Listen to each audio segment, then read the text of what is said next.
Hi everyone, so this is the multiple intelligences theory. It developed in 1983 by Dr. Howard Gardner, a professor of education at Harvard University. This theory has revolutionized how we understand intelligence. According to Gardner, the implication of the theory is that learning or teaching should focus on the particular intelligence of each person. Gardner proposes that there are at least 8 ways that people understand and perceive the world, all in which I will go into more detail about later. So I was first introduced to the multiple intelligences learning theory in my undergraduate years. I remember dissecting the particular intelligences and learning how to apply them in a unit I created for a course. Gardner says that our schools and culture focus most of their attention on linguistic and logical mathematical intelligence, and many educators have had the experience of not being able to reach some students until presenting information in a completely different way or providing new options for student expression. However, he says that we should also place equal attention on individuals who show gifts and other intelligence. Unfortunately, many children who have those gifts don't receive much reinforcement for them in school. A one-size-fits-all approach to education will invariably leave some students behind. So this theory suggests that teachers be trained to present their lessons in a wide variety of ways. So Gardner seeks a wide definition of intelligence as a biopsychological potential to process information that can be activated in a cultural setting to solve problems or create products that are of value in a culture. And this theory has been focused mostly on child development, although it applies to all ages. The first one is the linguistic intelligence, which is the ability to use spoken or written words, to use words effectively. They're highly developed auditory skills and often think in words. The second intelligence is logical mathematical, which is inductive and deductive thinking and reasoning abilities. Logic, as well as the use of numbers and abstract pattern recognition, reasoning, calculating, they can think conceptually, abstractly, and are able to see and explore patterns and relationships. The third intelligence is visual spatial, which is the ability to mentally visualize objects and spatial dimensions in which they are very aware of their environments. The fourth is the body kinesthetic intelligence, which is the wisdom of the body and the ability to control physical motion, so they're able to use the body effectively and have a keen sense of body awareness. The fifth is musical rhythmic, which means they have the ability to master music as well as rhythms, tones, and beats.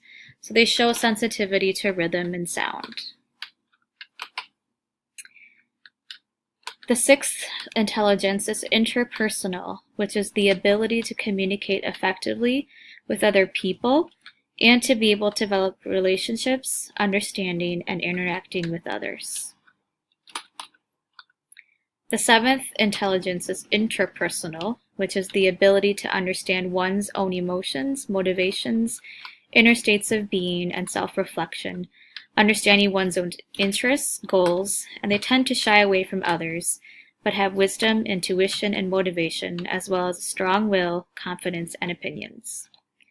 The eighth one, which is not a part of the original 7, was included in 1995, which is the naturalistic intelligence, which is the ability to recognize and categorize plants, animals, and other objects in nature.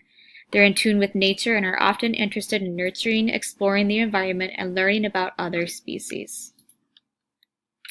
At first, it may seem impossible to teach all learning styles. However, with the advancement of technology, it becomes easier.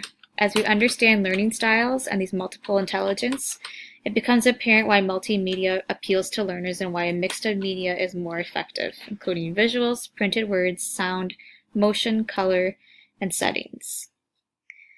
And the implication, as I stated earlier, Gardner believes that the implication of the theory is that learning and teaching should focus on the particular intelligence of each person and that the assessment of ability should measure all forms of intelligence, not just a few. He also emphasizes the cultural context of multiple intelligence. So the connection is, it often offers an inclusive pedagogy which allows us to work to our own strengths. For example, we were assigned a task to create a timeline there was no specific instruction given in how to create the timeline, which gave us the option to use our intelligence to create what we wanted.